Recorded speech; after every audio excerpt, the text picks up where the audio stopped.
والرازق هو الله. عندي إناتي የእናት ምክር እንዴት እንደምንጠቀም ተመልከቱ።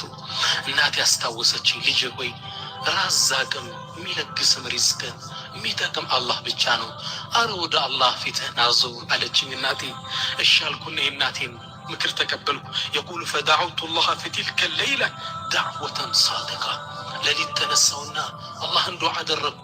እውነተኛ የሆነን ጥሪ ጠራሁት፣ ለመንኩት አላህን። ፈሰለይቱ ሰላት አልፈጅር ፊ ልመስጅድ። ከዛም ጧት ሳነጋ ሂጅ ሱብሒ ሰላት ሰፈሪ ሰዎች ጋር ሰገድኩ።